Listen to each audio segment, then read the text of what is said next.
Now we get into one of the more recent developments in selfish mining defenses.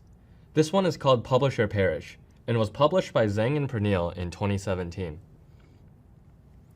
Previous defenses we've seen had many flaws, such as requiring a hard fork, for example in fork punishment, or not disincentivizing selfish mining when the selfish miner has a longer chain, for example in unforgeable timestamps. Publish or Perish claims to be the best yet defense of selfish mining and addresses all these previous issues. It doesn't require a hard fork, which means that it's backwards compatible with the old chain, and it also disincentivizes selfish mining, even when the selfish miner has a longer chain. The idea of selfish mining boils down to maliciously building a secret block and then publishing that off into the chain. Publish or Perish's main goal was to make sure that secret blocks do not help selfish miners at all. To do this, Publish or Perish's approach focuses on amending Bitcoin's fork resolving policy, or FRP. By default, we know that miners choose the longest chain to be valid, so for Bitcoin, we say that it has a length FRP. Publish or Perish's insight was to switch from length to weight as a heuristic for the fork resolving policy. Instead of just counting the length of chains, we also consider weight, which is roughly speaking a function of how much exposure a block gets in the network, thereby making it disadvantageous to withhold blocks. There's a lot of terminology and formal definitions, so we'll be going into that first. First, we define tau as the assumed upper bound of time it takes to propagate blocks across the Bitcoin network.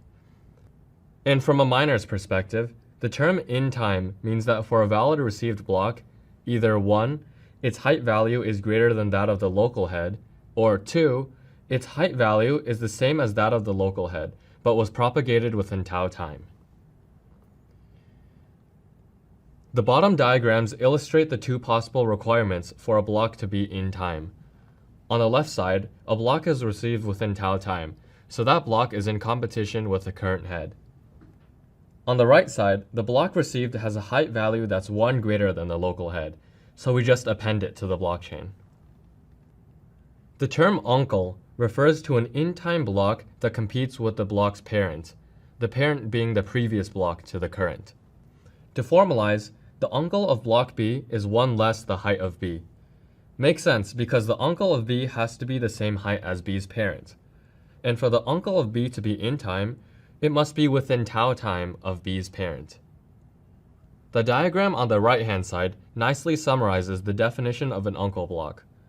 We have a child block B, and previous to that, we have its parent A.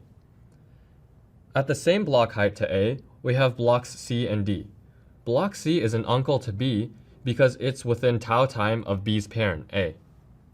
Block D, on the other hand, is not an uncle to B because while it has the correct block height, which is 1 less than the height of B, it was not seen within tau time of B's parent, A, so it's not an uncle.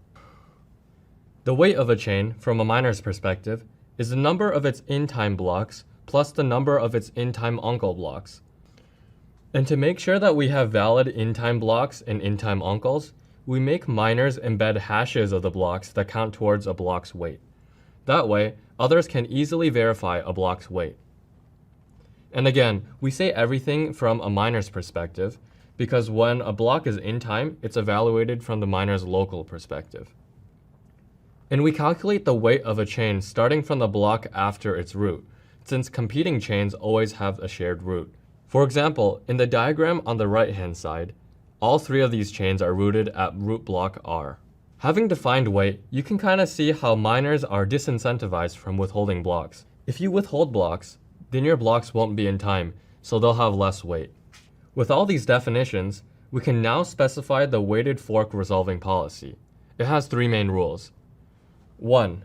If one chain is longer height-wise than others by k or greater blocks, then miners will mine on this chain.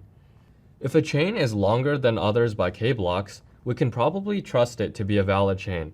This kind of inherits the notion of an honest majority from the default Bitcoin length FRP. If a chain is longer than other chains by k blocks and is malicious, then we have a bigger problem on our hands. Everything's broken, so we should just stop using Bitcoin since someone probably owns a majority of the network hash power. 2. If all chains are within k blocks height of each other, then the miner will choose to mine on the chain with the largest weight. 3. If the largest weight is achieved by multiple chains simultaneously, then the miner chooses one among them randomly. One note is that in the first rule, k is a failsafe parameter that gauges the allowed amount of network partition. If we set k to infinity, then the rule never applies. Okay, so now we've spent all this time defining all these terms and procedures. Let's look at how publish or perish actually disincentivizes selfish mining. So here's the general scenario. Say that a miner has already secretly mined one block. Before they can mine a second secret block, the honest network publishes a competing block. There's now a block propagation race. At this point in time, the selfish miner has two options. Option 1 to publish, or option 2 not to publish. If the selfish miner publishes their block, the next honest block would gain a higher weight because it could embed a proof of having seen its uncle. On the other hand, publishing the block would ensure that it would contribute to the weight of the selfish chain, since it's in time. So the selfish miner's block gets a weight of 1, but also contributes to the weight of the honest chain. On the other hand, if the selfish miner keeps their block secret and misses the time window for being in time, then the secret block would not contribute to the weight of its own chain. So the selfish miner's block gets a weight of 0, but since the honest network wouldn't have seen the secret block either, it wouldn't contribute to the weight of the honest chain. The key takeaway is that no matter which option the selfish miner chooses in the end, neither option gives weight to the selfish chain that is not also given to the honest chain.